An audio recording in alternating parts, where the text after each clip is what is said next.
All right, well, welcome back.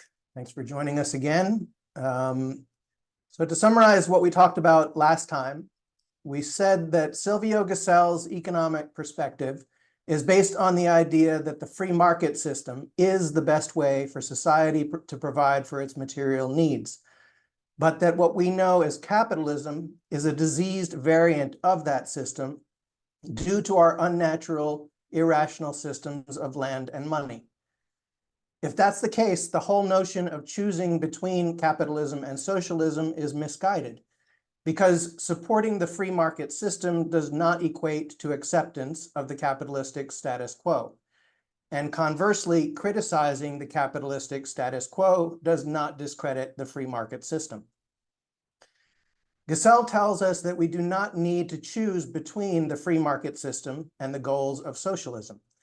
In fact, he says that the perfection of the free market system is the best way to achieve the objectives of socialism, if by socialism we mean the goal of enabling workers to receive the full proceeds of their labor. So the best path forward is not to throw out the baby with the bathwater and replace decentralized markets with centralized control of the economy, but rather to fix our systems of land and money, thereby enabling the free market system to actually deliver on its theoretical promise of a rising tide that lifts all boats. Since this course is being hosted by the Henry George School, many of you are already familiar with the land side of the subject. Gesell's analysis of the land issue is very similar to that of Henry George, although his proposed solution is different. We'll get to that in a future class. But starting today and for the next few sessions, we'll focus on the subject of money. This will be the most mentally challenging part of the course, both because money is a complex subject and also because the Gessellian perspective on money is fundamentally at odds with many preconceived notions that we have believed for our whole lives, but in all likelihood never consciously examined. As I put it last time, our existing form of money behaves as if it were magnetically charged. It flows toward where there's already too much of it, and it flows away from where there's not enough. This is why our economic system always tends toward greater and greater wealth inequality. This is also why money periodically seizes up and fails to circulate, causing economic crises. Many of the specific manifestations of dysfunction throughout our economic system can ultimately be diagnosed as circulatory disorders caused by our irrational form of money. And this, incidentally, is why I view Silvio Gesell as a completion of the economic perspective of Henry George. They both agree that the free market system is fundamentally sound, but that our existing implementation of that system is flawed. They both agree that the problem arises in the process of exchange, not in the process of production. This sets them both apart from Karl Marx. Henry George sees the entire problem arising from the single cause of private ownership of land. According to this view, if we fix the land problem, the free market system will produce a rising tide that lifts all boats. Silvio Gesell agrees that land is one of the primary causes of economic dysfunction, but he says that addressing the land issue is not enough to solve the problem. Henry George essentially sees all of the poison entering the economic system at the source, where we draw energy and resources from the earth. Silvio Gesell says that yes, poison enters the system at the source, but poison is also generated inside of the system, at every point where exchange is facilitated by our irrational form of money. Thus, if we want to experience economic health, we must change our relationship with the source, the earth and all of its bounty, and we must also reconstitute the blood flowing through the economic organism. Either change by itself will not solve the problem. This is why I said during the Q&A last week that in my view, the land and money issues cannot be separated. As I mentioned last time, there's been a resurgence of interest in Gesell's ideas since the 2008 financial crisis, largely because what happened was a textbook example of what he described. In response to the turbulence following the collapses of Bear Stearns and Lehman Brothers, The world's central banks created unprecedented amounts of new money, but they were powerless to make that money circulate. There's a term to describe such a situation. We say that the central banks were pushing on a string. According to Gesell, this situation is a consequence of the irrational design of our existing form of money. From a Gessellian perspective, such a situation would never arise in an economy composed only of real goods and services. It occurs because we have misunderstood the appropriate functions of money and created a form of economic blood that does not flow properly or naturally. And this unnatural blood flow is the root cause of a variety of problems that have plagued economies for thousands of years. So to give you a preview of what's to come in the next few sessions, first, we're going to talk about what money is as we currently know it. Then we're going to highlight a fundamental problem with our existing form of money, an inherent incompatibility between money's functions. We're then going to move on to the subject of interest. We'll examine various theories of interest, the reasons why other economic thinkers believe interest exists. Then we'll look at Silvio Gesell's explanation for the existence of interest. After that, we'll discuss the various consequences of interest, such as how interest causes economic inequality, how it affects wages, how it affects the availability of housing, how it causes economic instability, and how it's the driving force behind our pathological pursuit of growth. And then finally, we'll look at Gesell's proposal for a different form of money which would solve these problems. Before we start, I need to address a complication relating to applying Gesell's critique of the monetary system of his time to the present day. Gesell developed his theory in the era of the classical gold standard, when most major world currencies were linked to gold. Obviously, today, no major currencies are linked to gold. So one might reasonably ask if Gesell's analysis of money is still relevant today. I would answer that it absolutely is. Modern forms of government fiat money have most of the same fundamental problems that gold-backed money had, plus a few additional ones. But it would be difficult to modify Gesell's analysis at every step along the way in order to show how it applies to our modern form of money. So instead, what I plan to do is to first go through Gesell's monetary critique in the context of his time, that is, as it relates to gold-backed money. And once we've done that, we'll discuss whether his analysis applies to modern fiat money as well. Gesell starts his discussion of money with the following statement. Metal money of the present day is in all essentials identical with the money that exchanged the products of antiquity. Gold money unearthed from the ruins of Athens, Rome, or Carthage is universally acceptable and circulates freely with the money of modern Europe or America. Apart from possible differences in the fineness of the gold, a kilogram of coins with the stamp of a Roman emperor is equal to a kilogram of coins with the stamp of the German mint. Our money has all the characteristics of the money that Lycurgus banished from Sparta. Money is perhaps the only state institution that we have adapted unchanged from antiquity. He goes on, our knowledge of the nature of money is by no means proportionate to its great antiquity. The investigators who have penetrated into the dark continent of monetary science can still be counted on the fingers. Such is the explanation of the startling fact that although in every other sphere, science passes from triumph to triumph, we have as yet no sound definition or theory of metal money.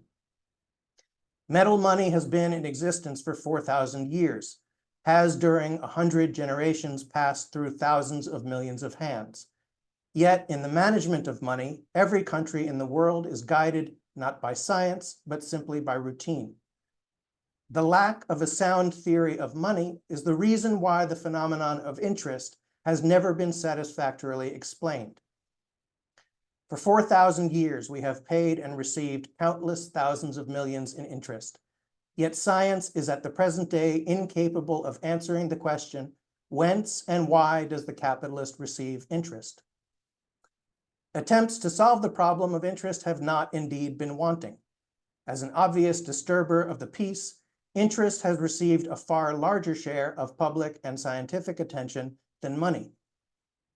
All economists of note have dealt with this problem, especially the socialists, whose whole effort is fundamentally directed against interest. But in spite of all these attempts, the problem of interest remained unsolved. The failure is not due to the difficulty of the subject, but to the fact that capital interest is the child or byproduct of our traditional form of money, and can therefore be scientifically explained only with the help of a theory of money.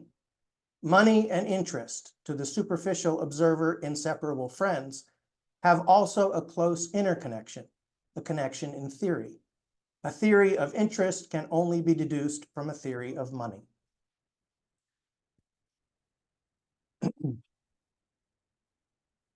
Oddly enough, most economists prior to Silvio Gesell basically ignored the subject of money. Adam Smith and Karl Marx both examined the subject of interest, but they spent almost no time investigating the nature of money itself. Both viewed money as being defined by the substance of which it's made, gold or silver, and therefore didn't see any need to study it specifically. For them, exchanging apples for lumber was not qualitatively different than exchanging apples for gold and then gold for lumber. They were all just different instances of the exchange of commodities. So why would there be any need to make a special study of money? Gesell, however, recognized that money is not defined by the material of which it's made. This is obvious today, since most money today doesn't have any material existence at all. But this was far from obvious when Gesell developed his theory. He understood that money is not a commodity existing in nature. It's a tool made by man. Gold exists in nature. Money does not. The designation by society of an instrument as legal tender, that it must by law be accepted as payment for any and all goods and services, as well as for taxes and other government fees, is money's defining characteristic. And that characteristic makes it completely different from any other substance, any commodity, or any good or service. So it's no surprise that those who viewed money as just another commodity failed to grasp its essence, its special nature, and all of the consequences of how it's constituted. If money is something which emerged naturally over the millennia to perform its functions by virtue of its intrinsic value, its divisibility, its widespread demand, etc., as the commodity view of money would have us believe, then it makes sense that no one would have thought about the possibility of separating its functions, which is the essence of Gesell's proposal. But if money is in fact a tool created by society for a specific purpose or purposes, then it's entirely reasonable to consider the possibility of separating its functions. So, what are the functions of money? The standard textbook definition of money is that it's an instrument that performs three primary functions: medium of exchange, store of value, and unit of account. So let's take each of these functions individually. We'll start with medium of exchange. In order to understand the importance of a medium of exchange, we need to start by analyzing the concept of the division of labor. The division of labor is the idea that in a community of people, the total amount of economic output will be greater if the members divide up the tasks necessary to provide for their material needs, such that each individual specializes in one particular area of production, as opposed to each individual or household working separately to provide for all of their needs independently of the larger community. Adam Smith began The Wealth of Nations by describing the division of labor. Clearly, in his mind, this is where the subject of economics begins. Smith famously illustrates the concept of the division of labor by describing the operations of a pin factory. I'd like to read that passage for you.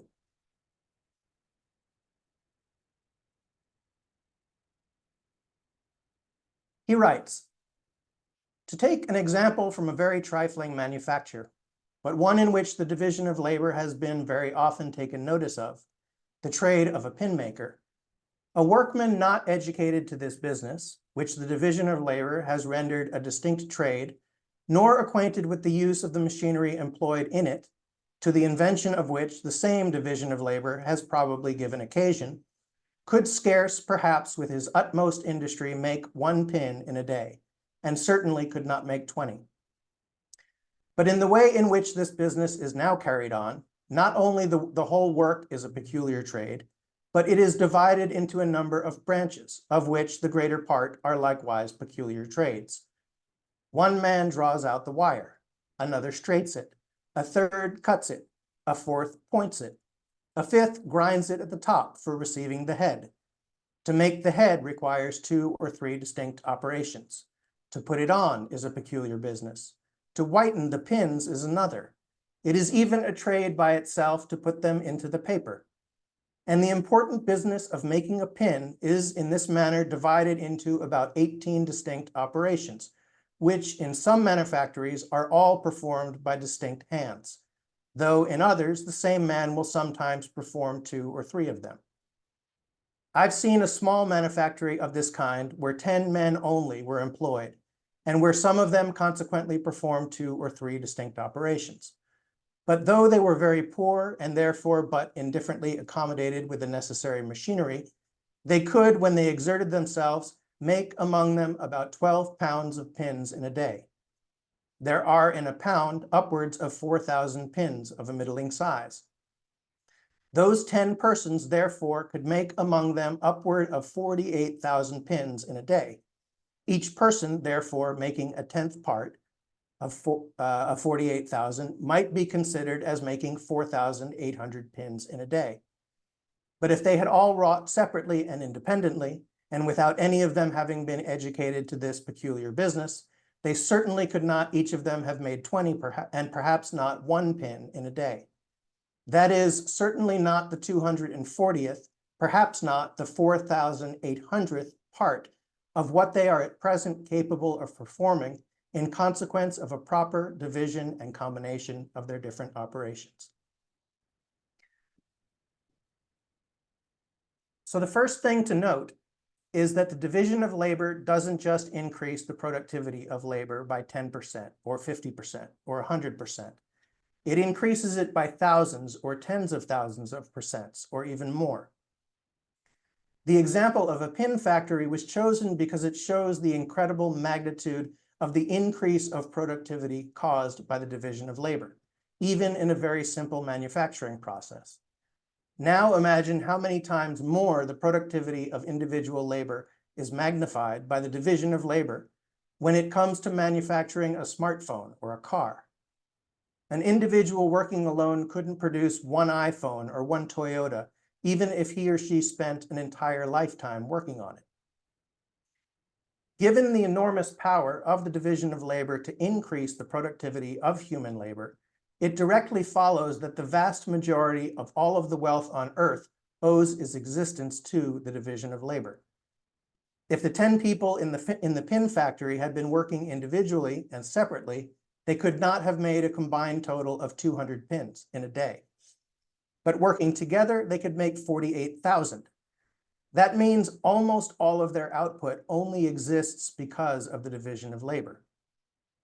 It's therefore not an overstatement to say that 99% of everything we buy, use, and consume would not exist if individuals and families still worked separately and independently to provide for their material needs.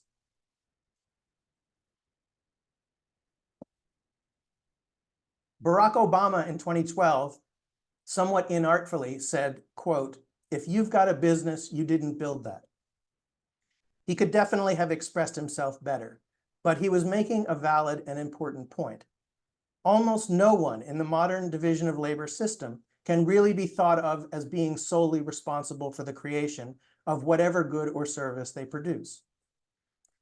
So if we were to want to put rough percentages to the question of who or what is the true source of wealth, it might be something like this. 49% is due to the bounty of nature. 49% is due to the coordination of human effort accomplished through the division of labor, and 1% is due to individual effort. Of course, those are wild approximations. There's plenty of discussion that could be had about how to apportion the 99%, between nature and society. But the important point for the purposes of this discussion is the minuscule part that true individual effort represents in the overall process of wealth creation. The next thing to observe about the division of labor is that it requires exchange. Once people switch over from individual or family-based self-sufficient production to the division of labor, virtually no one produces all or even most of the things they need to survive. In fact, many people don't directly consume any of their own produce under an advanced division of labor system. This is a monumentally important change in terms of how society sustains the lives of its members. As soon as people give up self-sufficiency, they put their very survival in the hands of the community.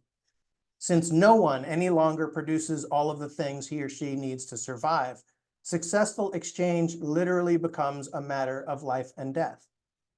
So we should never lose sight of the fact that in an advanced division of labor system, nothing is more important than the reliability and robustness of the exchange process, the ability to convert the product of your individual labor into all of the other things you need to survive. Abandoning self-sufficient production for the division of labor is a hopeful aspirational act. It reflects the belief that by working together, we can all live much better lives. But it's also important to recognize that it involves very serious risks as well. With self-sufficient production, we cannot achieve a high standard of living, but we can achieve a relatively secure basic existence. If there were an unexpected disaster resulting in a sustained breakdown of the global process of economic exchange, how would the modern-day city dweller fare in comparison with a self-sufficient farmer? If the mechanisms of exchange break down completely, a Manhattanite would be lucky to survive a week, and most of the population would certainly perish inside of a month, whereas a self-sufficient farmer could potentially survive indefinitely. Of course, the other side of the coin is that when the exchange process is functioning normally, the Manhattanite enjoys many things that the self-sufficient farmer could never even dream of having access to. So choosing to give up self-sufficiency in order to adopt the division of labor reflects two fundamental beliefs. One, that the fruits of the division of labor are so superior to self-sufficient production that it's worth accepting some additional risk in order to reap the rewards. And two, we trust enough in the robustness of exchange that we deem the likelihood of ever being unable to obtain the necessities of life as very small.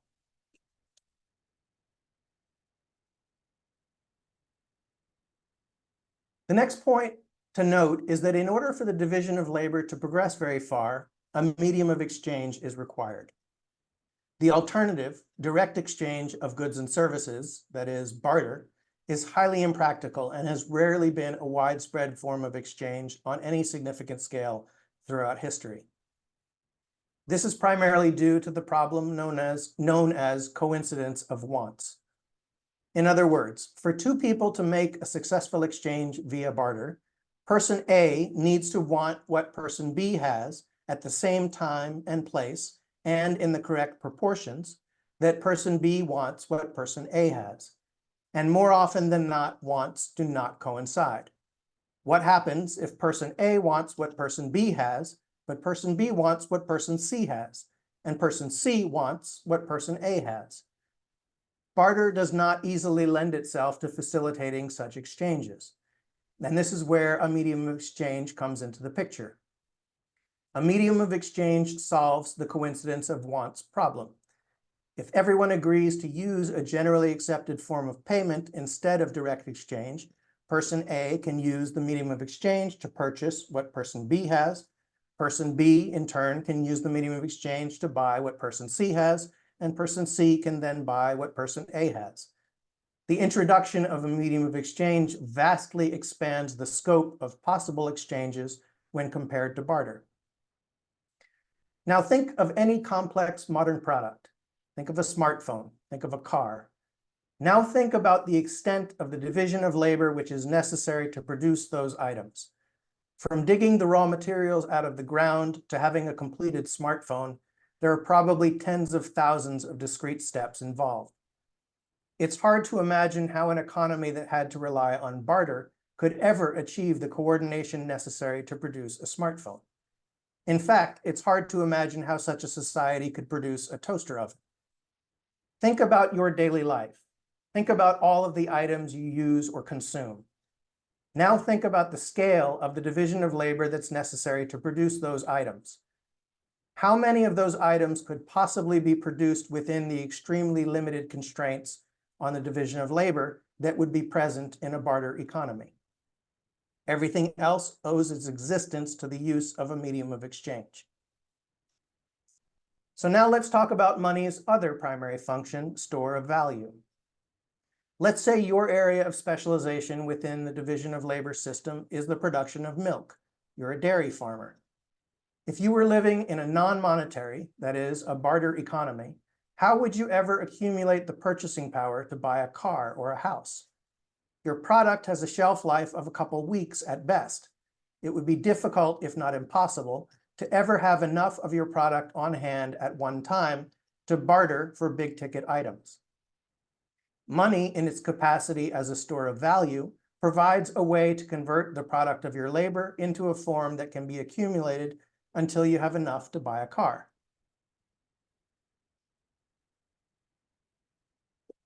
So these are the two primary functions of money, medium of exchange and store of value. As I mentioned before, economics textbooks also include a third function, namely unit of account. A unit of account is a standard measure which can be used to express the prices of all of the different goods and services that make up an economy. In a barter economy, one would need to have as many different prices as there are products. One would need to know how many eggs a gallon of milk is worth. One would also need to know how many eggs a shirt is worth, and how many eggs an hour of babysitting services is worth. A unit of account allows us to express all prices in a common measure, which can be easily compared with other prices. Obviously, this is an important function. However, I would argue that the unit of account function is implicit in the medium of exchange function. The unit of account is simply whatever increment is used to measure or count the quantity of the instrument that is used as a medium of exchange. If the medium of exchange is gold, the unit of account is an ounce or gram of gold. If the medium of exchange is corn, the unit of account is a pound or bushel of corn.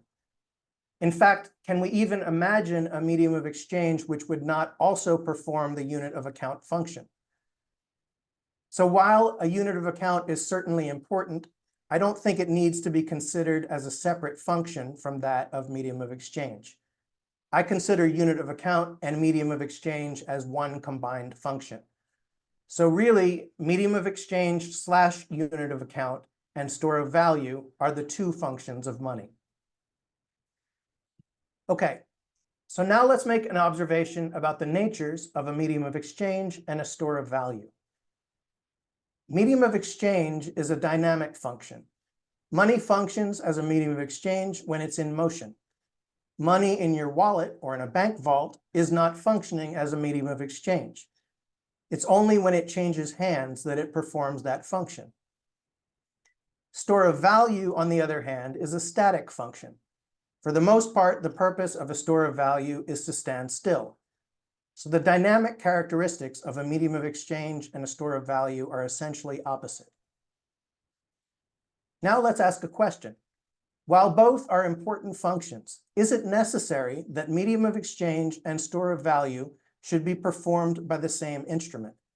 Why couldn't we use corn as a medium of exchange and gold as a store of value? As I mentioned during the Q&A period in our last class, what I refer to as the original sin of money is the decision to join together these two functions and perform them using one instrument.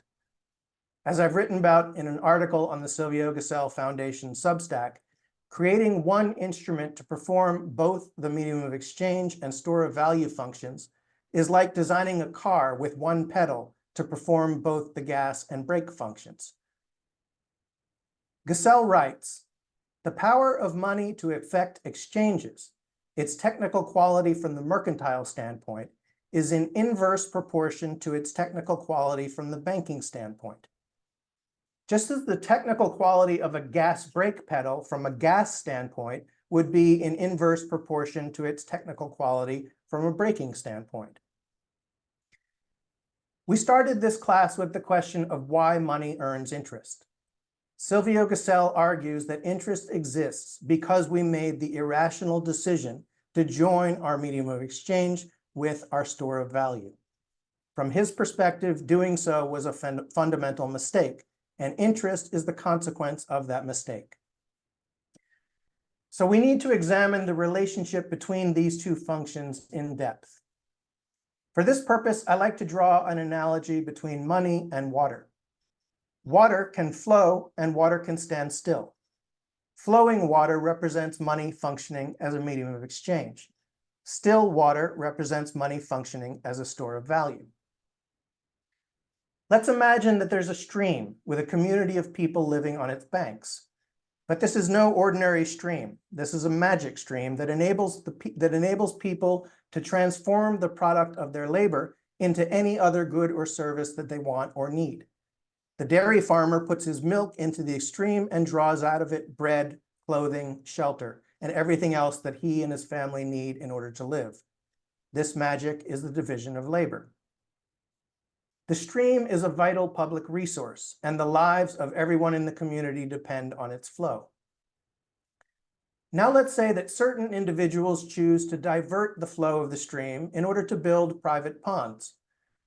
They do this so they will be sure to always have water in case the stream ever stops flowing. What would happen if everyone did this? Obviously, it would jeopardize the continuous flow of the stream on which everyone's survival depends. Furthermore, anytime someone saw another person building a pond and diverting water into a private store, he or she would have an incentive to do likewise. And the more people who build ponds, the stronger is the incentive for others to build ponds too. And due to the self-reinforcing dynamic of the incentives facing individuals to build ponds, the fear that motivated the construction of ponds in the first place becomes a self-fulfilling prophecy. Before long, everyone will obey the instinct of self-preservation and build a pond. And the collective consequences of doing so will be to bring about the circumstances against which the precaution of building ponds was meant to guard against. If the flow of the stream was always continuous and reliable, people wouldn't have to fear it ever running dry. But now, because of people taking precautions against that possibility, they've made it a reality. Because of everyone guarding against the flow of the stream becoming unreliable, the flow of the stream has in fact become unreliable. To bring the analogy back to the subject of money, by making the decision to use money as a store of value, we have made it unreliable in terms of performing its primary life-sustaining function as a medium of exchange. To repeat what Gesell said, the power of money to effect exchanges, its technical quality from a mercantile standpoint, is in inverse proportion to its technical quality from the banking standpoint.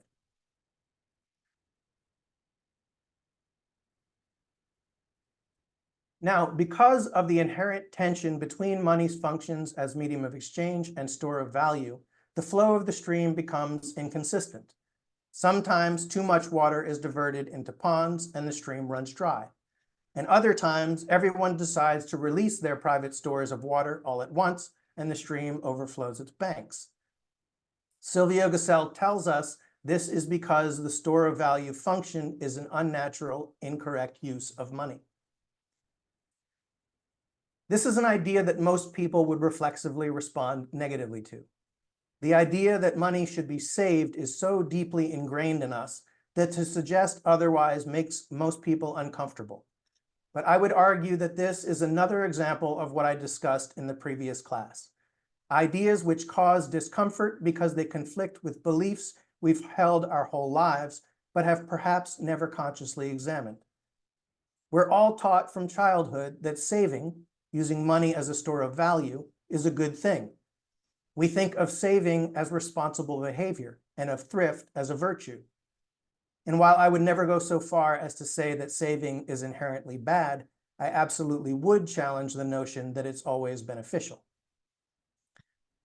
So this would be a good time to take a little detour and discuss a couple ideas from mainstream non-Gessellian schools of economic thought. Specifically, I want to first talk about a concept that comes from the classical school, and then one that comes from Keynes. One of the most fundamental ideas underlying the theory of free markets is what's known as Say's law, after the French economist Jean-Baptiste Say. The most concise formulation of Say's law is the idea that supply creates its own demand. What does that mean? The idea is that in a market-based economy built on the division of labor, anyone who produces a valuable good or service also creates the wherewithal for the purchase of that good or service. Since, as I mentioned previously, the classical school essentially ignores money and treats the economy as if it were composed purely of goods and services, the basic dynamic of exchange is that one party produces one good or service, another party produces another good or service, and they exchange their produce. So if I produce eggs and you produce beef, my eggs contain the purchasing power that buys your beef, and vice versa. So according to this view, there should never be products on the market without there also being the wherewithal to purchase those products. And if the economy really worked this way, there would never be a situation in which there's not enough demand to purchase all of the goods and services available. This is why the classical view says that the economy is self-correcting and that there should never be a state of equilibrium in which there are unemployed resources. But remember, the classical school ignores the role of money. They treat the economy as if it were composed purely of goods and services. And it's quite likely that Say's law would apply if the economy really were composed only of goods and services. But something very interesting and significant happens when we introduce money into the equation.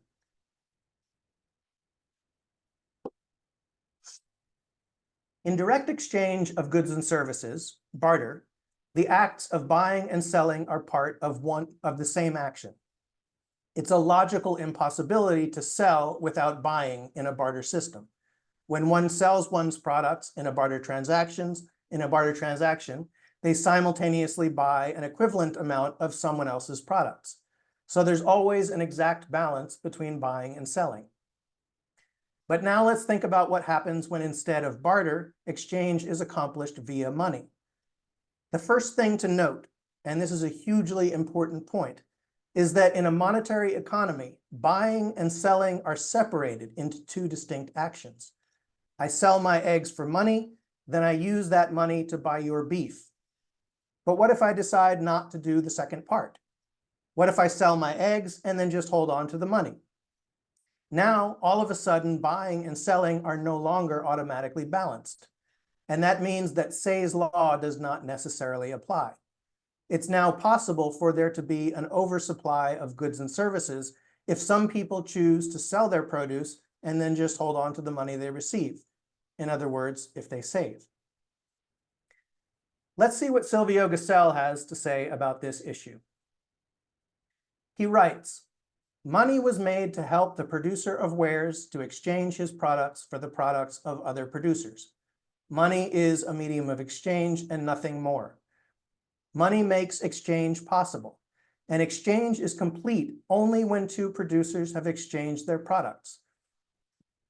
When a producer has sold his product for money, exchange is not yet complete. Someone is in the market waiting for him. The purpose of money demands that the sale of a product for money shall immediately be followed by the purchase of a product with money to complete the exchange. Anyone hesitating with his purchase leaves exchange incomplete and interrupts the sale of another producer. This is a misuse of money. Without purchase, there can be no sale. Therefore, if money is to fulfill its purpose, purchase must follow step for step on the heels of sale." This aspect of money, the fact that buying and selling become two separate actions, is one of the key elements of the Keynesian analysis of the causes of economic crises. Keynes attributes the problem of recurring economic crises to this aspect of money, the fact that demand becomes optional in a monetary economy. Consider the following passage from The Economics of John Maynard Keynes by Dudley Dillard.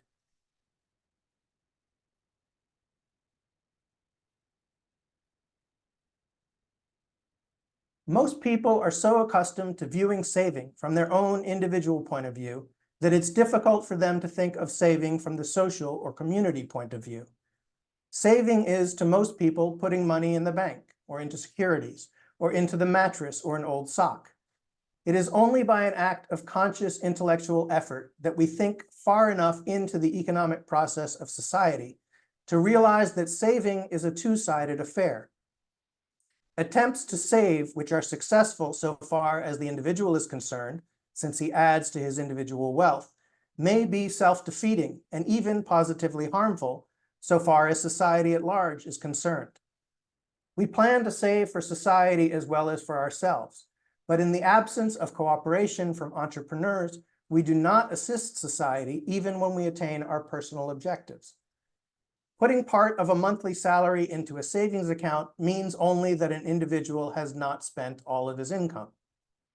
The effect of not spending as such is to reduce the demand for consumption below what it would have been if the money which is saved had been spent. In the absence of some entrepreneur's action to invest, an act of individual saving will prove abortive for the community. It will merely reduce effective demand for consumption without any compensating increase in the demand for investment. The decrease in effective demand for consumption reduces employment and income. One of the important lessons of the general theory is that spending, rather than individual saving, is the essential condition of production and prosperity in an exchange economy where one man's spending is another man's income.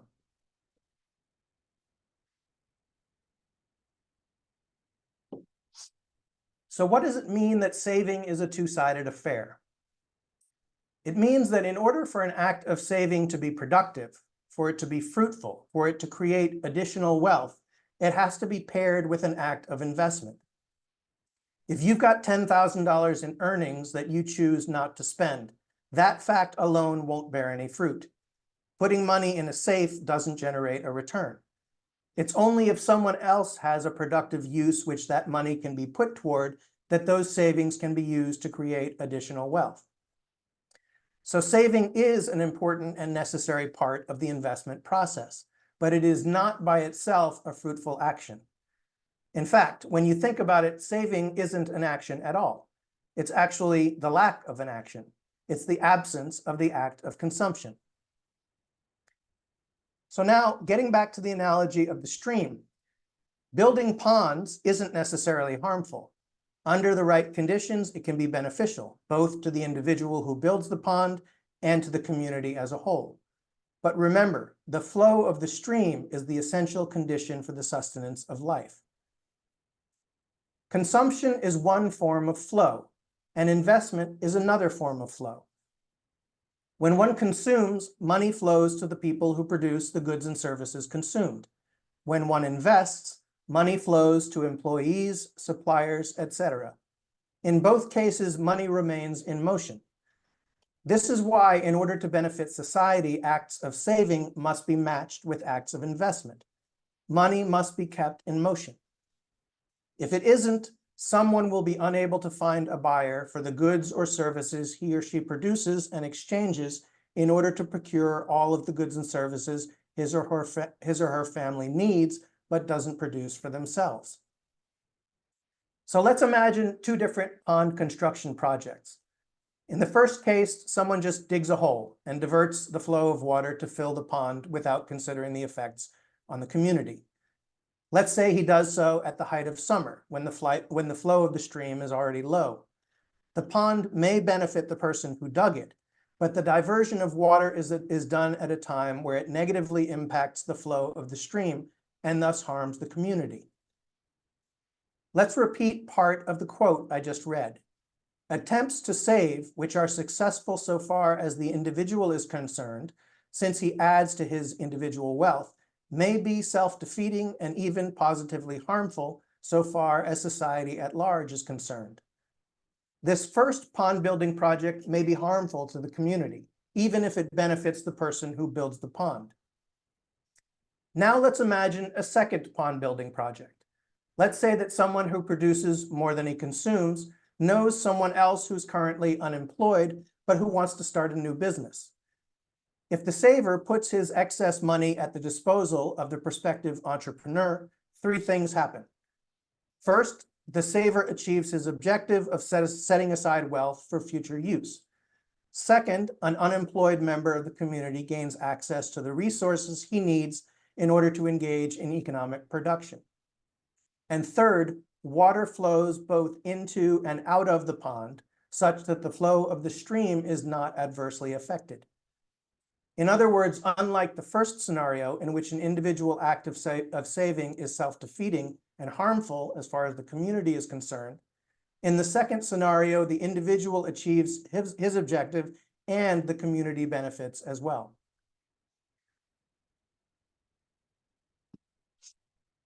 So it's when there's indiscriminate, uncontrolled building of ponds without regard to corresponding investment activity that the impact on the community can be harmful.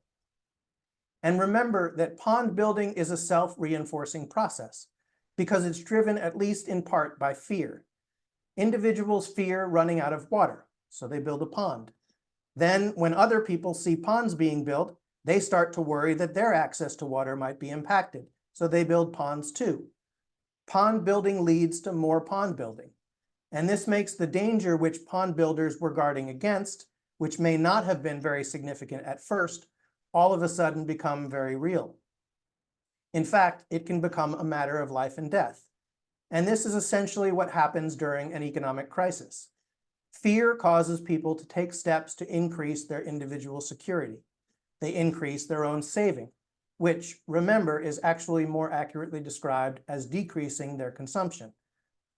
And since one man's spending is another man's income, a fear-induced chain reaction kicks off, which harms everyone. Now, like I said, we've all been brought up to believe that saving is a responsible, virtuous act. But Silvio Gesell would tell us that's because we've never experienced what life would be like in a world with a form of money that flows healthily and naturally. Our proclivity to save is partly pathological. Because we created a stream which cannot be relied upon to always flow as we need it to, we are understandably hyper-focused on building ponds. Many people consider the act of diverting water into ponds as a virtue unto itself, but it's not. It can be part of a process that benefits both the individual and the community, but diversion by itself creates nothing and can be harmful if done under the wrong circumstances. And here's the point I want to leave you with to think about between now and next week. The nature of our existing form of money creates the strongest incentives to engage in socially harmful acts of self-preservation at precisely the times when society most needs us not to. We reduce our spending when we notice that other people have reduced theirs. This initiates a self-reinforcing process that causes the mechanism of exchange to break down, because the instinct of self-preservation incentivizes us to stop observing the reciprocity that is a requirement for the division of labor system to function and upon which all of our lives depend. If we lived in a world where we knew that the stream would never run dry, that wouldn't mean that pond building would no longer happen, but it would be done with different motivations and incentives. It would be done in a constructive spirit, not from a place of fear. And the interests of individuals and the community would be more aligned than they are under our existing system. Now that we've sketched the broad outlines of the problem, in the next session, we'll look more specifically at the mechanics of how our existing form of money circulates. We'll show how the decision to include the store of value function along with that of medium of exchange guarantees that money will fail to perform the medium of exchange function. We'll then proceed to show how this failure is the root cause of interest. And then we'll examine the various ways in which interest distorts the circulatory system of the economic organism, which results in a wide variety of problems that pervade every area of our economic lives. So that's my presentation for tonight. Before we open the floor for questions, I want to see if Carlos Louge is with us. Carlos? Carlos is here. He is here. Okay, Yes. great. So before we get to questions and answers, we have a special guest with us tonight who I'd like to introduce. Carlos Louge is a lawyer and economist from Argentina. He's also the founder and director of the Silvio Gesell Institute in Buenos Aires. Carlos is one of the most knowledgeable people in the world on the subject of Silvio Gesell, and I was fortunate enough to get to know him about 4 years ago. Since then, we've spent countless hours on Zoom working on projects together and coordinating our efforts to promote the ideas of Silvio Gesell. Carlos is the author of a book that I mentioned in the last class called Keynes and Gesell, A New Paradigm. Unfortunately, that book hasn't been translated into English yet, but I hope that will happen soon. All right, I'm losing my voice. So Carlos, the floor is yours. Introduce yourself. Bueno, thank you very much and welcome everybody. Thank you for your invitation. I am very honored about this, and really is fulfilling big expectation to go to the English speakers world, so important with our Gesellian framework. As probably you already know, and Josh told us, Keynes and the modern economic framework was built through the Gesellian thoughts, and this was born in a crisis in Argentina. We also have crises periodically, and probably because we are not part of the center of the world, but of the periphery as well. So he observed things from the periphery, and in a different viewpoint, he can then write down a lot of observations that are really already today very modern and actual. So that's the first point I want to say. And of course, I want to thank publicly to Josh's work, because he's not only honest, but intellectually very honest on this issue, which of course is not very well known abroad. And I think we need to go deeper as far as crisis and economic failure, financial crisis, and of course, real estate bubbles, etc., are growing, and we can observe it directly, and we need answers for that. So this Gesellian proposal is very interesting, very clear, and very simple to understand. And now we have a tool to change thinking and to find solutions, not only on financial and economic crisis, but about social issues as well. So it's a very practical thing. And of course, I repeat that we are very lucky to have Josh here, because he is making really great work, not only in the US, but in international. Now he's in contact with the professor in Edinburgh University. And we have, of course, another very important point in a Gesellian Institute in Germany. There are 2 or 3 Institute of Gesellian Economics in Germany. And we have ours more or less in 10 years ago, and we began these studies and publications 10 years ago, after we have a big banking crisis. Maybe some of you have heard about it. Banks shut down and never give back the deposits and the money to the people. It was really incredible. So everybody understand what multiplier money bank means. Then we finally began this research and found a lot of information that is not well known and needs to go public. We published 4 books, but some other authors also did. And we found, maybe if you can, Josh, to the ones that are interested on it, we have a website with a Facebook page, a website with different lectures and information.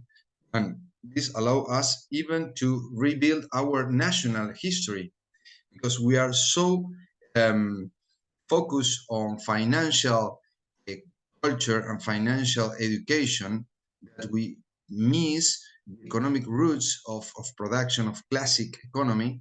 And that's only one point I want to underline, which is that And now we are taught, even from the neoclassical liberalism point of view and the Marxist point of view, that we have two factors of production, which is labor and capital, which is not right, because we forgot another one, which is land or nature. We have three factors of production, not only two, or are always quarreling between them. That's a financial point of view that need to be, in our perspective, to be, of course, be healed, no, in a way that we can then go for sustainable goals, sustainable social, economic, and of course, ambiental issues to be healed, and of course, wars, etc., that are from scarcity and so on. So I think this is an opportunity, even for modern times, for students, professors, thinkers, even universities, to discover this universe. So I'm very thankful to be invited, and I'm very proud of your work, Josh. And another thing I want to underline is that the so close thinking between Henry George and Silvio Gesell, very close. So I also want to underline that Gesell built this, it was really the author of the modern macroeconomics. This was also recognized by many important authors. Irving Fisher, the intellectual author of the New Deal from President Roosevelt, implies that he was just a pupil from Gesell's views. Guys make a reward for him. And if we go deeper, we can see that all macroeconomic tools have been designed, written, and practical, made from Gesell's books. And the Argentine government, in the first monetary reform in 1899, really abandoned the gold pattern and the gold standard, and really is the new economy with a different way of thinking money. And these lessons has been very studied by the US and UK, Germany, European countries, and John H. Williams, especially. You have the Williams Administrative College in Harvard, which has the name of this guy that came to Argentina 2 years to study our monetary system. And then they can find out how can a political economy be driven without gold standard. So that's just an introduction about our where are we coming from.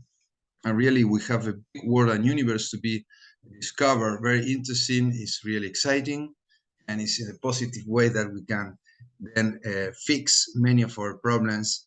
And then we have a key here with Josh and the Henry George School of Social Science. So a lot of work, and we have really an horizon to be discovered here. So thank you very much, Josh, and I want to acknowledge your work and the work of the school, and hopefully we can continue working together. Thank you very much. All right. Thank you so much, Carlos. I'm glad you could join us. Ibrahima, I'll throw it to you to manage the questions if there are any. Thank you very much, Josh, for this wonderful lecture again. And of course, thank you very much, Carlos, for joining us. It's a pleasure hearing from you, and we hope to invite you some other day for a lengthy conversation. So we are going to move to the Q&A. I see Mari Roland. Mari, go ahead. Yeah, thanks. Josh, it was a really good class tonight, and I'm looking forward to the continuing. I did purchase the Natural Order book from Gesell on for Kindle. I was pleased getting it so quickly. Had a chance to jump into it. The thing that I kind of like about the course so far is that it starts to give me some ideas on things that I've worked out for myself. In particular, the idea about keeping the money flowing.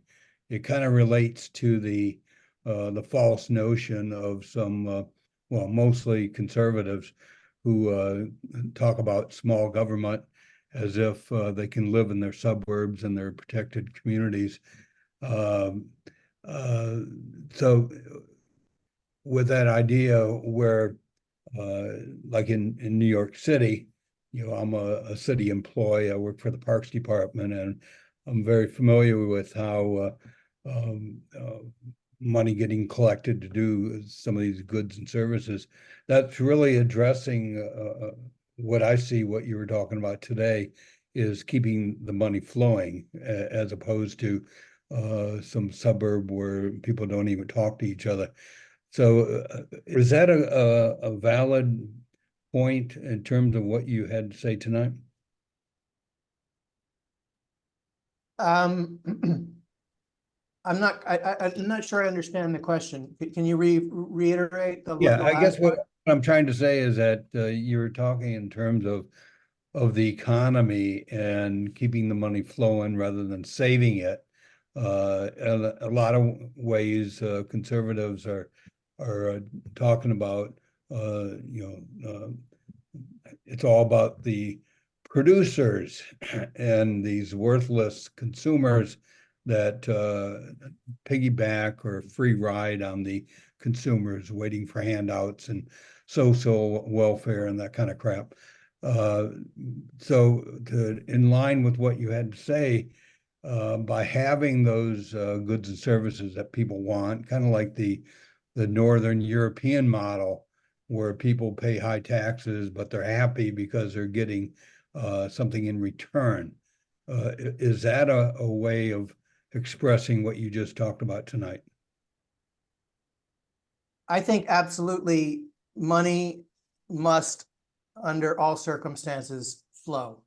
And of course, if we view money as a store of value, as a vehicle for saving, then it's not going to flow, because the purpose of a store of value is to stand still. But that requires us to really completely retrain our minds about what the word money itself even means. In fact, I wrote an article in which I said, I think we need to get rid of the word itself. I think the problem is that the word money contains two incompatible aspects.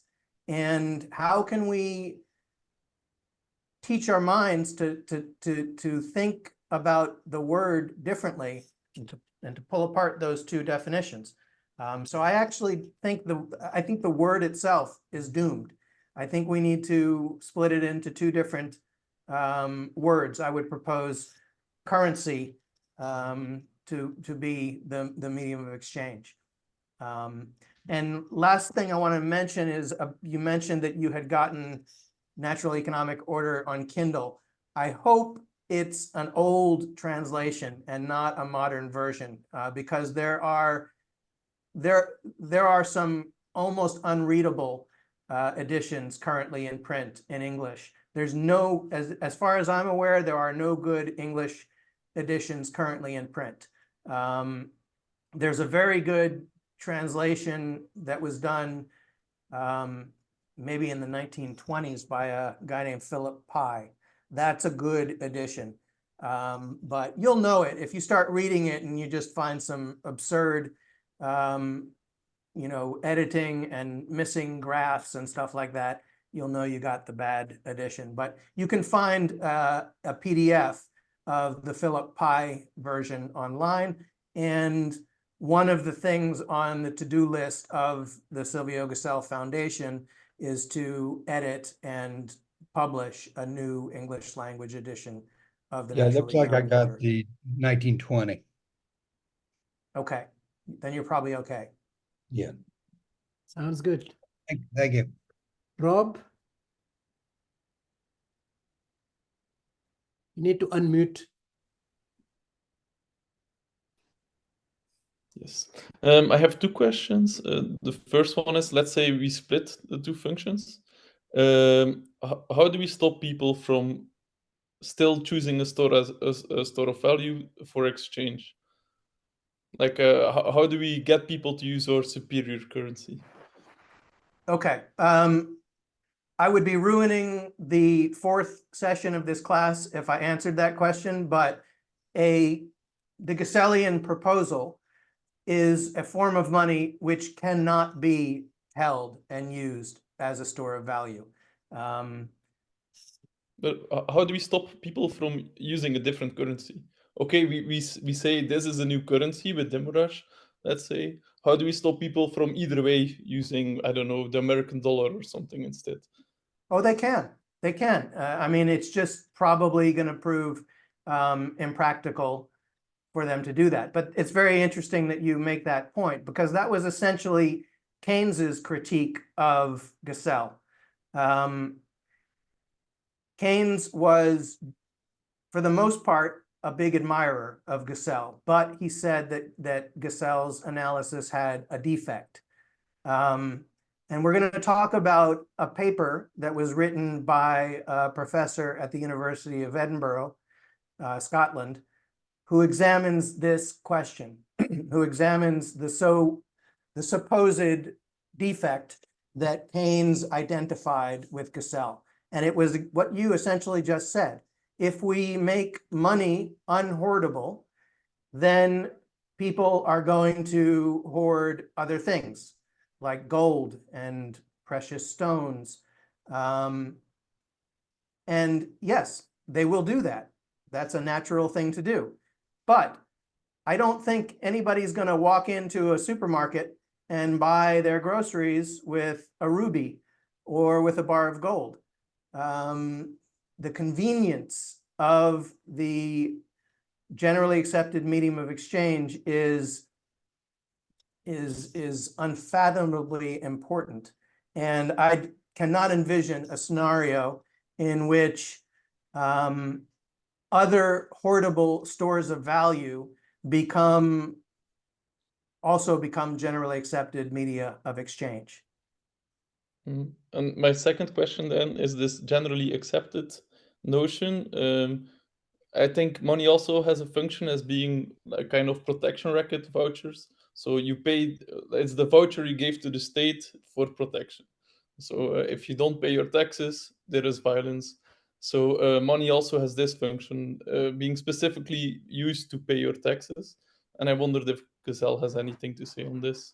Because you said it has three functions, but I think taxes is also a very important function, Right. especially for fiat money. It's a very good question. As far as I'm aware, Gesell did not comment on that. But in the last session of this class, one of the things that we're going to talk about is the world of cryptocurrency. As many of you probably know, one of the most important concerns of the cryptocurrency movement is they do not trust government with the function of issuing money. And they have very good reasons for being distrustful of government. So their aim is to make a form of money that does not have a role for government, that essentially automates the issuance process.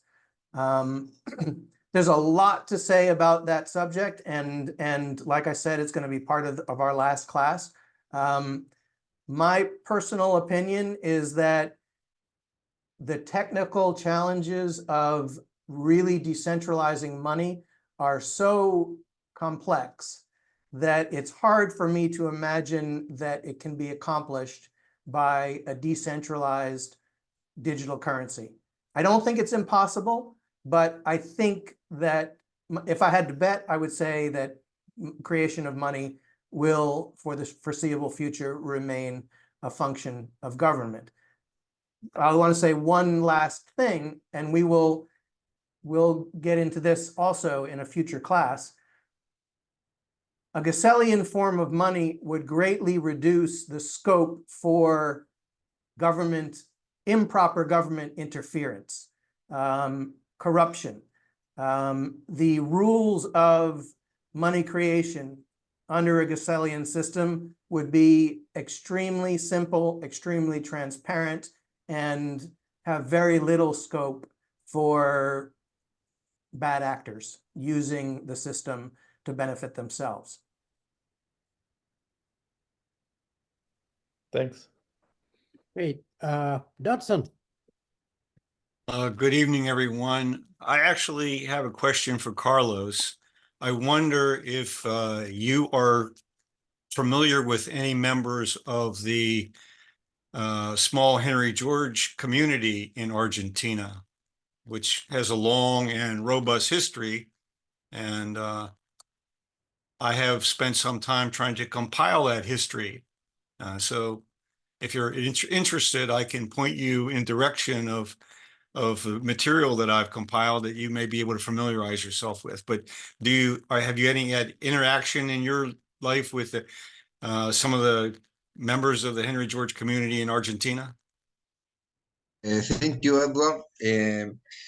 Bueno, not directly, so we will, me, myself, and we will be very interested to have that material. That we already have contact with some of them, I think, Edward, because we are now part of the International Union of Land Value Taxation, and some of the members are all Argentinian professors and economists, very old. One of them had recently passed away, Hector Sandler, and we have a very important one, Skornik Gersten. Skornik was a lawyer, worked a lot here. He has very good books that I recently has just take contact with him and his work, just because of. Well, you've answered my question. You do have a familiarity, so that's great to know.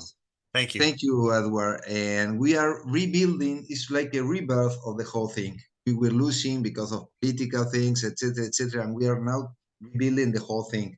And Gesell just came for that. Thank you, Edward. Let's hope you can combine the work on the money and land questions, and we can come up with a unified solution to all of these issues that we're facing. Of course, and the over-exploded of natural resources, over-exploded everything, because money has this machine, invisible machine, which is interest and financial derivatives that are already working every fast and make this, disastrous a push of growing. We are obliged to grow and make the predation of everything. And this is the invisible machine of interest rate software that is already around us, even on land issues, because land now is a financial asset. That is a problem. Well, thank you. I don't want to be too long, but it's the right way, we think, of course. Fantastic. Ed, do you have another question before I switch to Anthony? No, I'm okay. Thank you. Anthony. Hi, Josh. Thanks for a great presentation. I'm enjoying it. I have lots of questions, so do many other people here that I can see. So my question is more a request. Is it possible for you and the Henry George School of Social Science to put on another session at the end of the planned series, simply to take questions, because the quality of my questions will improve if I listen to the rest of your presentations and then ask the question. Is it possible? Absolutely. Remember the excerpt that I read last time from the parable of Barataria, in which the message was that no theoretically correct answers coming down from on high will ever save us, because we have to fully understand the answers, the solutions which we avail ourselves of. So in my mind, I have a friend who has a saying, which is, the conversation is the work. And that is an idea that has resonated with me for a long time. And I know that most people who are not professional economists, not financial professionals, have a great deal of fear and resistance to even engaging at all with economics. And in my opinion, that is very harmful. And so just as important as promoting specific solutions, I think every bit as important is empowering people to take ownership and responsibility for being part of the decision-making process that affects their economic lives. It's like, you know, we all go to doctors, right? But we ultimately take responsibility, or I hope we do, for our own health and for the health of our families. And I think that we should think about economics the same way. There are people who have a lot to offer us because they've spent a lot more time thinking about it than we have, but ultimately we are the authorities over our economic lives. And so that's a long-winded way of saying that what you're talking about is something that I absolutely plan on pursuing in a variety of ways, creating fora for discussions about this stuff, because it's stuff that you need to go over and over and over again in your mind. You cannot absorb it all at once, or maybe you can, but I can't. It has taken me more than 15 years now, and the stuff is still sinking in. So absolutely, I would accept any invitation to be a part of any discussion of that kind. I'll be pleased to take that as a yes. Thank you. Well, thank you very much. Good question there and good answer. So we'll work on it together with Josh. Alison. Thank you. And I was also thinking the same thing, especially with how many hands we have raised right here and how many topics I want to cover alone. Having ongoing conversation about this is vital and important. As a minor introduction to myself, I've been teaching about Silvio Gesell and Wargel in schools for the last 10 years at a high school level. I'm an economics teacher and was just kind of reading it over and saying, oh, I need to go more deeply. And so I've gone more deeply and kids seem to get it. It's pretty basic stuff when you're talking about it from the perspective of what it is that we are actually doing and creating accountability measures and measures where we can trust one another to be well now and into the future, right? And so what works and what doesn't, and seeing how that's impacted our present and our future. And to the Argentina issue and Silvio Gesell and more deeply and all over the board, there is actually a proposal to go more deeply into teaching of the Wargel experiment and understanding, sorry, my timer's going off, Mavin, how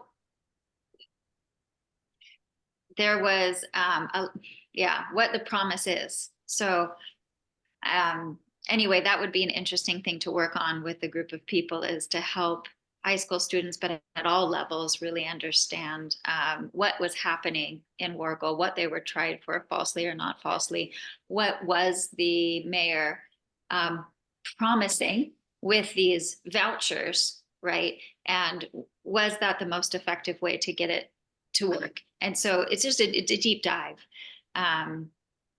If it's okay, I wanted to also comment, and I'll try to make it quick, about the I'm going to get off because my thing's going and I just have too much that I want to say. So I can say I'm going to ramble. But when it comes to land, labor, and capital, I wanted to push back a little bit, because like this, getting rid of the word money, capital as well is just as inherently confusing to us. And we might even talk about the 8 forms of capital and then name one of them being financial capital. And still we have this confused money thing that comes up. Well, what is financial capital? And human labor capital can never happen without health capital and social resources. So, and the financial capital is really just the accountability measure to be able to ensure that as we're collaborating effort, that the promises of those in the future will be upheld, right?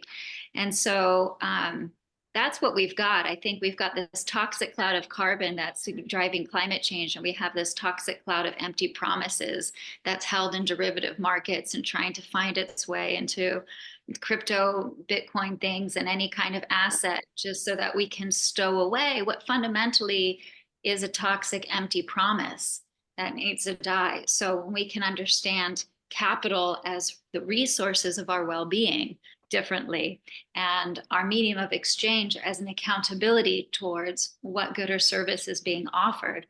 And those are only good for so long. So anyway, that's it's exciting stuff, and I look forward to more.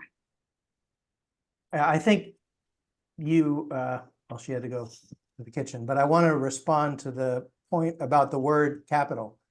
That is absolutely central to understanding Gesell's analysis. The word capital is not, I would say it doesn't properly describe the means of production. Rather, capital is a condition of the market for the means of production. And as we go through the complete Gesellian analysis, what we'll see is that capital is made permanently scarce as a result of our form of money. And that is why capital empowers the owners of the means of production to exploit labor. So Gesell looks at the exact same problem that Marx looks at, but he explains it in a fundamentally different way. And he says that if we fix our form of money, the artificial limit to the production of capital will be removed, and more capital will be produced. And that will completely shift the balance of power between the owners of the means of production and labor in favor of labor. Obviously, if there's more and more capital without increasing the size of the workforce, what does that do to the demand for labor? More demand for labor, higher wages, lower profits on capital. So the answer is that the means of production will lose their capitalistic character. That's the Gesellian vision. Great. Joe.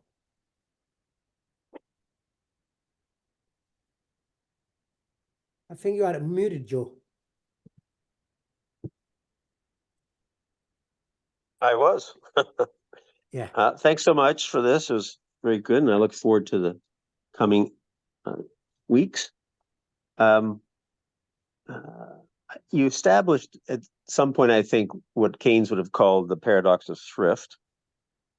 And thanks to Howard Switzer, who exposed a money group I belong to Gesell, I have some understanding of where you're going. And it's a very innovative approach that you're introducing us to. From the monetary reform side of things, it seems to me like there's more than one way to skin a cat. The monetary reformers would have the government be able to inject more money in the system if these resources were idle and these investment opportunities weren't being taken advantage of. Is there something that Gesell offers over that? Or do you see that as basically the same dynamic taking place when the monetary reformers have the government mobilize things when the society's not doing it? The Great Depression, of course, would be a great example of there being very few savings, and psychologically people were kind of move, they weren't able to spend and weren't wanting to spend and weren't wanting to invest. It seems to me that Gesell and the monetary reformers are basically trying to do the same thing with different tools. It's a great question. You're essentially comparing, as I understand it, you're essentially comparing Gesell and Keynes. Keynes's answer is that it is government's role to step in and fill the gap when the private market doesn't. I greatly prefer Gesell's solution for the following reason. The quantity theory of money essentially says that the price level is determined by the amount of money in circulation multiplied by the velocity of money, right? If the velocity of money remains the same and you increase the amount of money, then prices will go up. If the amount of money remains the same and the velocity of money increases, then prices will go up, and vice versa. What Gesell shows us is that the velocity is the problem, not the quantity. So Keynes's solution is to address the quantity. Gesell's solution is to address the velocity. And the problem, as in my opinion, and we will get to this in a future class, with the Keynesian solution is that if you just keep dumping more and more quantity onto the pile, it's like a flooded engine. You've got all of this gasoline just waiting to combust. And eventually, and probably in an unpredictable and undesirable fashion, it is all going to combust at once. And that is because velocity is inconsistent, unpredictable with our current form of money. So the Gessellian solution attempts to regularize the velocity of money such that small variations in the quantity of money will be all that's needed to regulate the system. Thank you. It'll be interesting to see how this evolves. I'm not convinced at the moment, but my mind is open. I am impressed with the knowledge of economics that you're revealing to us about Gesell. Thanks. Great. Dennis.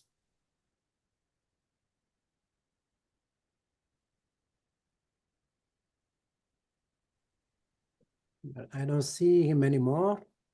Maybe is me, Diego? Yeah. Dennis is back, yeah. Sorry. Okay. Oh. So first of all, greetings from Ecuador, and thank you to all the organizers, Josh, but the people behind the curtains too. As you probably know, Ecuador is a dollarized economy, so we have this peculiar monetary system, and that I think is terribly and widely misunderstood, even in the economics profession. But this leads to my question. Do you know if there is any particular writing or any particularly important writing about these card-pegged systems, monetary systems from Gesell, something that could help us in dollarized economies like Ecuador, or maybe in the future Argentina, to understand what we are facing here? I'm not sure I understand your question, but of course there is Gesell's main book, The Natural Economic Order, which lays out his, it's the most complete expression of his perspective on money. It's also interesting to note, and Carlos will be the point person on this, is that there's a huge amount of documents that we don't even really know what is there at a museum in Villa Gesell, Argentina, which is a town about an hour away from Buenos Aires, where Silvio Gesell's son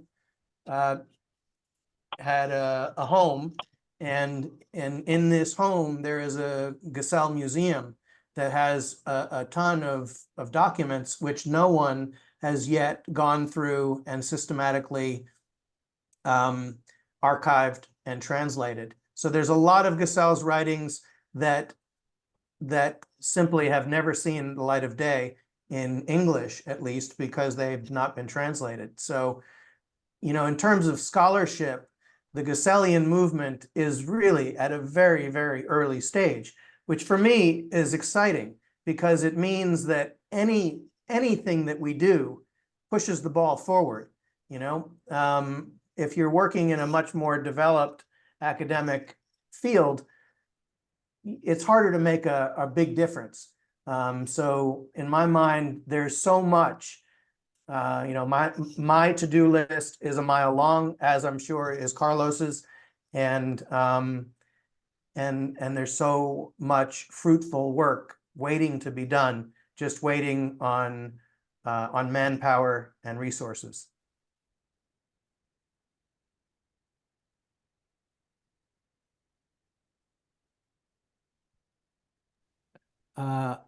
Dennis, are you ready? Yes, Luke, actually. And thank you for the talks and for all the Q&A. I've been really loving all the diverse perspectives. So we spent a lot of time talking about sort of the tension between the store of value and the means of exchange purposes of money. One thing that I haven't heard as much discussion about is the unit of account. And obviously that's closely related to means of exchange, where every price represents sort of an accounting process behind the scenes of, you know, measuring various, you know, costs and flows. But I particularly want to focus on price stickiness and wage stickiness and how that relates to you know, inflation and sort of consumer expectations of how things are priced. And so I'm curious how that fits into Gesell's analysis. That's something we're going to cover later in the course. So yeah, I just want to hear your thoughts on that. First off, I did in this session mention unit of account and expressed my personal belief that it does not really need to be thought of as a separate function. I view unit of account and medium of exchange as being inseparably linked and essentially part of the same function. In terms of prices and price stickiness, the goal of a Gesellian monetary system is complete price stability. And how do you achieve price stability? It goes back to the answer to, I think it was the last question. It's all about the velocity of money. The problem with our existing form of money is that the velocity is all over the place.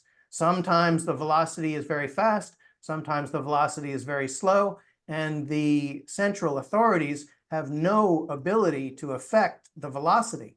The Gesellian solution is all about regularizing the velocity, and that, in his opinion and in my opinion, is the way to achieve price stability.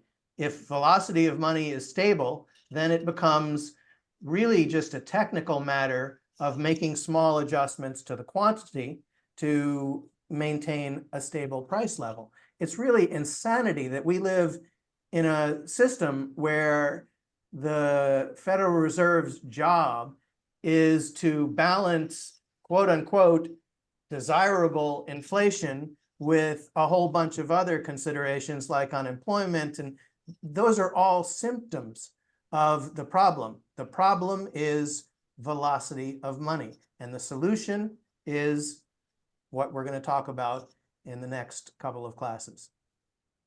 Got it. Thank you. Very brief follow-up. So would you say a perfect Gesellian currency is basically the same thing as a numeraire, or is there a difference between those concepts? I'm not familiar with a numeraire. Just the concept of like a pure index, something that like measures value independent from a currency. Like there's the one kind of half joking one that gets thrown around is the Big Mac index of like how many Big Macs cost something. So hypothetically, if you had perfect knowledge of an economy, you could extract out this mythical currency, but of course it requires perfect information, which nobody has.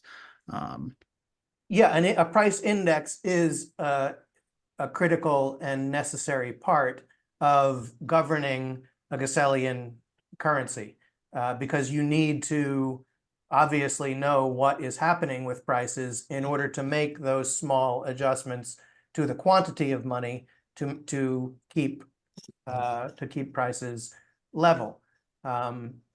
You would be flying blind without a price index, because it's obviously impossible to measure every transaction in the whole economy. So so you need to construct a statistical model that approximates that in the same way that, you know, polling voters allows us to predict you know, the outcome of elections within a statistical margin of error. So this was a subject that Gesell talked about. This was a subject that that Irving Fisher talked about. So yes, a price index is absolutely a critical part of Gessellian monetary policy. Thank you.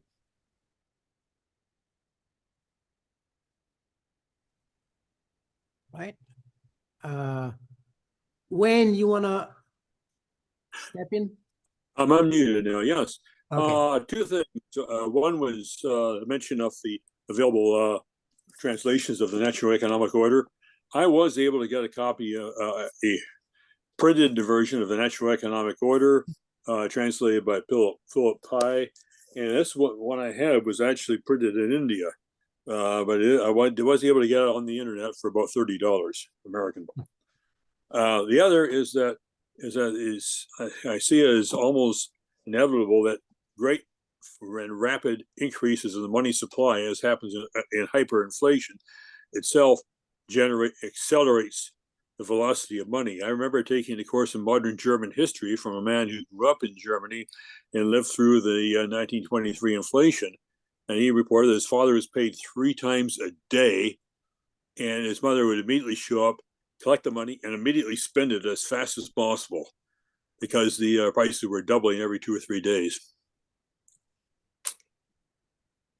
Yeah, I would say that hyperinflation is the other side of the problem. Deflation is the problem that we tend to focus on most of the time. Hyperinflation only happens under, you know, unusual and extreme circumstances, but they're both essentially caused by the same problem, which is what we've just talked about a couple of different times, the unstable velocity of money. What you're describing is a situation in which the velocity of money just shoots off the top of the graph. People are just getting rid of it as quickly as they can.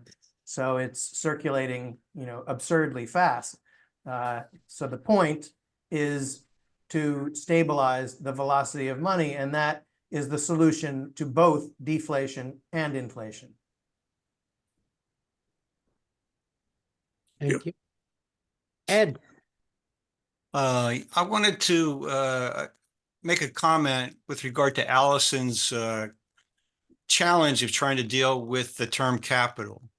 And as a long-term member of the faculty of the Henry George School, teaching, you know, basic political economy for all these years, that's certainly one of the most difficult things to get people to understand. What I have come to is by reminding people that at least in Henry George's analysis, when he talks about capital, he's really referring to capital goods, tangible assets produced by labor.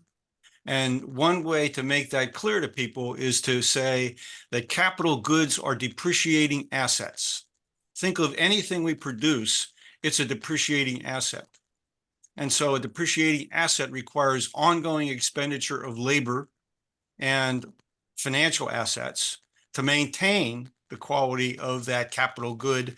And then when you think of a building or a machine, every so often, enormous amounts must be spent in order to bring that capital asset, that capital good, back into any kind of functional utility. A house, for example, we know a house gets a 30-year mortgage loan. When someone buys a residential property, they get a 30-year mortgage loan based on the expectation that the residential property, the house itself, will depreciate down to scrap value over 30 years unless constant expenditure is made for maintenance. And then every decade or so, you have to replace all the systems.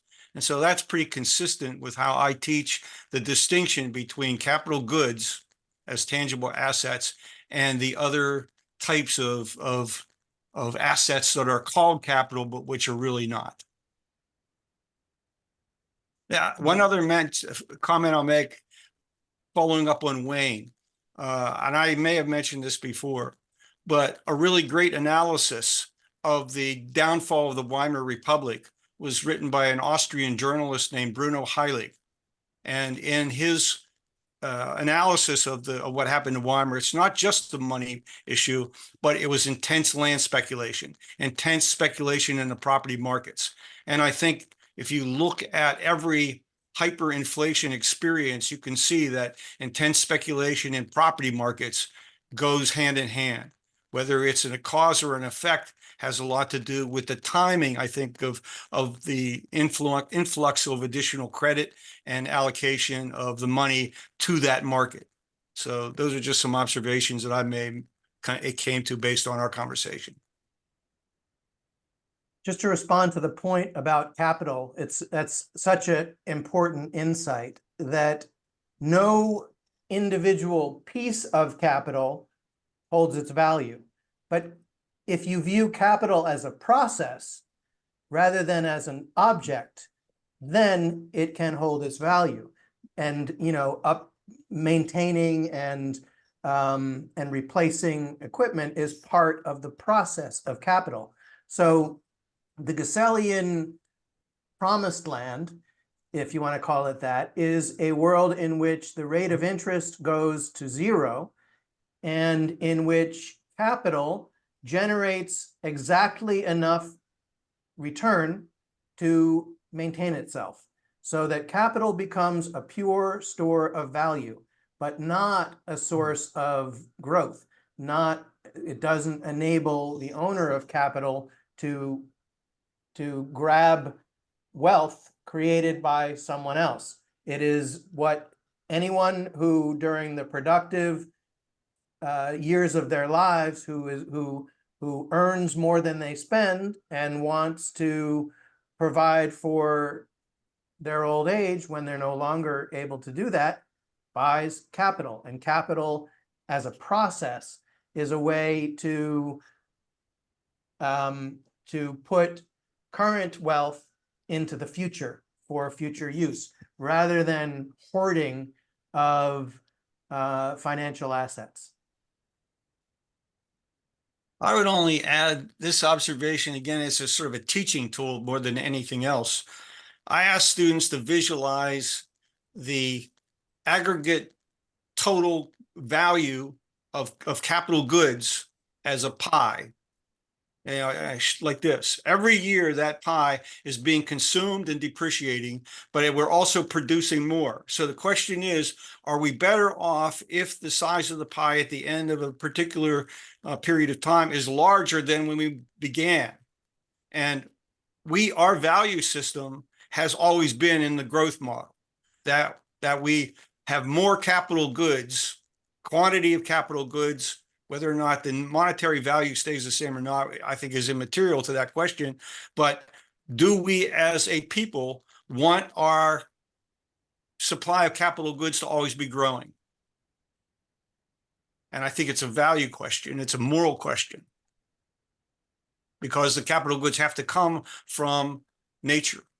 So we're extracting from nature in order to get that size of the capital goods, aggregate capital goods pie growing.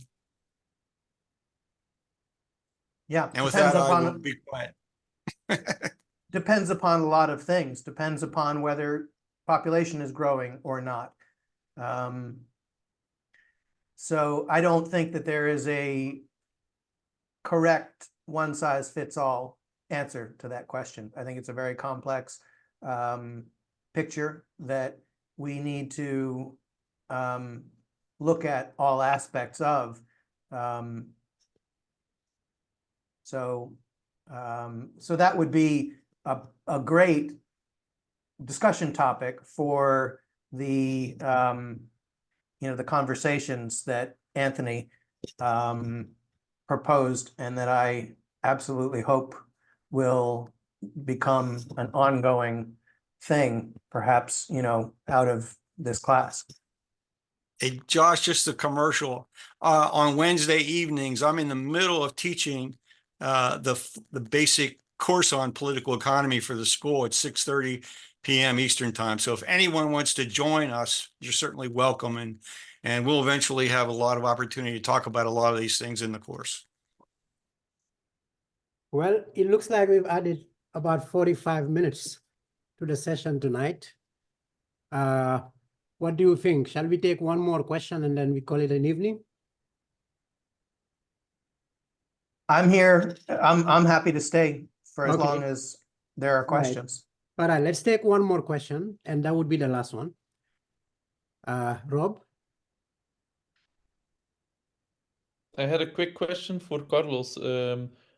Is the Milei government interested in like Georgism or Gesellian theories, as they are? I don't know. It's something special. So I wonder if these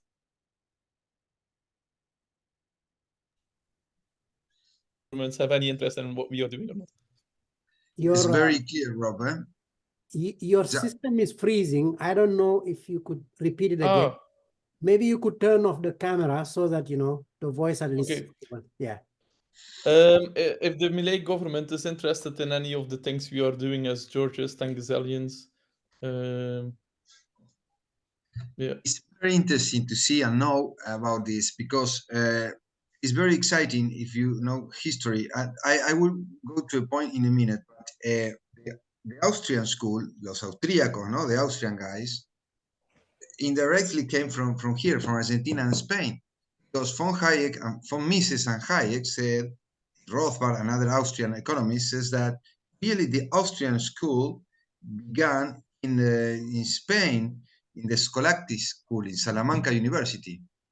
And then let me to tell you that Argentina was founded in the same date, in the same year than the US, in 1776. The Viceroyalty of River Plate is the same size of that of US. So universities are very old, even older, and all the founders think in liberalism, liberty and property and markets.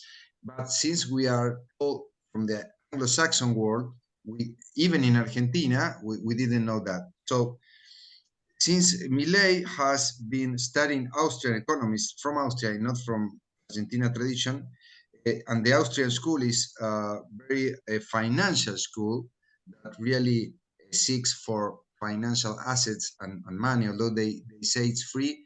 It's bank monopolies, financial driven economy. It's a financial thinking. He is not aware about the land question, and he has liberalism and modern economy like Chicago University, Minnesota, and liberalism. He has a financial mind, which means that he doesn't take into account land issues. He didn't take into account, he didn't realize what land really means in George Gessellian thought, because it's just a financial asset for him. Although the media and all the propaganda, in the US, in the world, they say about freedom, etc., but it's freedom from the banks. I want to be clear on that. Freedom from the dollar, from the big banks. and the financial owners of financial capital, and who has not freedom because they don't have tools to go for the market. No? So it's not really liberty and freedom for everybody the same. And finally, just to underline that his thinking is financial, so he's not aware about taxes, land value taxes, and land reform, of course, nothing to do with that. And even he's a strong defender of the interest rate system, no? And derivatives and the financial markets, etc. Although he says maybe on the contrary, he really pushed that, and it's a matter of language. And so really he's not what it seems to be in terms of the vocabulary he used. I am not sure if am I right, but more or less like that. No? He really is a monetarist thinker. Monetarism is his thinking, which is the opposite natural economic thinking. No? Money deserves attention just for producing, and it's not a goal itself, it's a medium, the money. It's not the final issue. No? So we need to invert the statement. So the monetarists are all making all their vocabulary and the framework just to make more money from money. They say money works, but money doesn't work. What works is us, or the nature, or the capital of the factories, the machines, the airplanes. That's what really works, not money itself. So it's incredible that they change our mind just before of the newspapers, universities, etc. Now things really are not going maybe so well, and they need to continue moving in that beliefs. And well, that's it. It's a political thing, and we will see soon that we need to change. No, bueno, I hope I have been clear for you. So not an ally. Thank Okay. you very much, Carlos. Josh, if you have any announcement to make for the next session. Nope. All right, thanks. And we are meeting again tomorrow because Dr. Perry is having the third talk on the Fed. So the information is on the website. I see many people have enrolled. If you haven't done so, you're more than welcome to join us. And of course, on Wednesday, Ed is coming again with understanding our political economy. Thank you very much for attending, and we look forward to meeting again tomorrow. Good night. See ya. Thank you very much.